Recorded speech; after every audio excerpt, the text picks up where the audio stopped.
Oh, man, I'm out of breath. Sorry about that. Do you remember me, Flash? Great. Now, I've been looking for my friend Stitch so I can teach him about the salivary glands. What? You've seen him? Licking the window? Why am I not surprised? There you are. Well, let's first start off with the difference between parasympathetic control of the salivary glands and sympathetic control. Parasympathetic innervation allows for salivation, as we can see here with Stitch, licking the window. Sympathetic innervation stops salivation, which leads me to believe Stitch might have something wrong with his sympathetics. First, let's talk about the parotid gland. It's the largest of the three paired salivary glands and is located anterior-inferiorly to the external acoustic meatus and wedged between the ramus of the mandible and the mastoid process.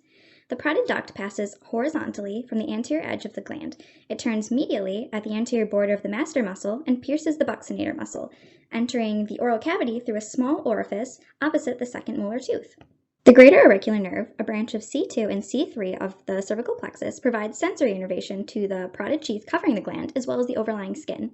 Now, moving on to the autonomic innervation, which regulates salivation. Parasympathetic innervation of the parotid gland begins in the inferior salivary nucleus in the brainstem. The signal is carried along the glossopharyngeal nerve as preganglionic fibers and eventually becomes the lesser petrosal nerve.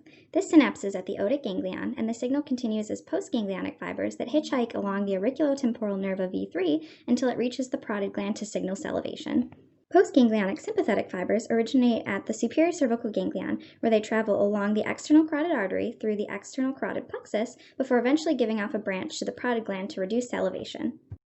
Now we'll move on to the submandibular and sublingual glands. The submandibular gland is located along the body of the mandible and lies partly deep and partly superficial to it. It also lies partly deep and partly superficial to the mylohyoid muscle. The submandibular duct arises from the part of the gland that lies between the mylohyoid and hyoglossus muscles.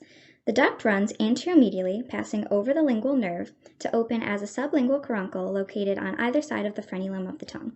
The sublingual gland lies on the floor of the mouth between the mandible and the genioglossus muscle.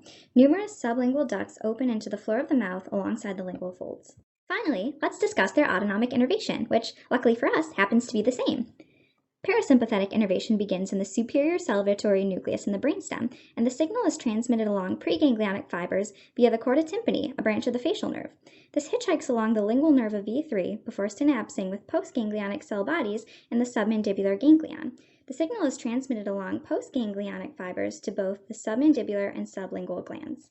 Like sympathetic innervation of the parotid gland, the postganglionic sympathetic fibers originate in the superior cervical ganglion and transmit their signal to stop salivation to both the submandibular and sublingual glands.